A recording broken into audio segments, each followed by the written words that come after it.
ang pagkadaotan sa mga tao.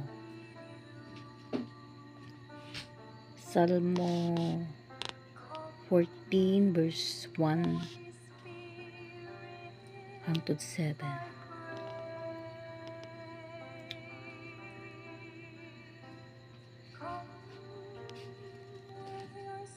Ang mga buang-buang moingon sa ilang kaugalingon, walay Dios.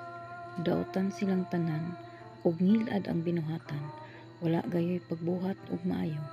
Gikan sa langit nagtan-aw ang Ginoo sa katawan, aron pagsusi kung may tawo ba nga maalamon ug nagsimba kaniya.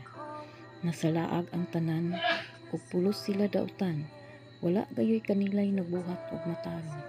Nangutana ang Ginoo, wala ba mahibalo kining mga daotan tao? Ginamoy nila ang akong katawhan, sama lang ang mga upan, ug wasay la magpakit sangpit kanako. Apan nangalisang sila sa pag-ayo, kay ang Dios na uban man sa katawhang matarong. Gisangta sa mga taong daotan ang mga plano sa kabus, apan ang Ginoo mao ang manalipod kaniya. Umabot unta gikan sa Sion ang kaluwasan sa Israel. Magmanipayon unya ang kaliwatan ni Jacob, ug magudyaka ang katawhan sa Israel. Sa dihang pauswagon pag-usab sa Ginoo ang iyang katawhan. Salamat sa pulong sa Dios.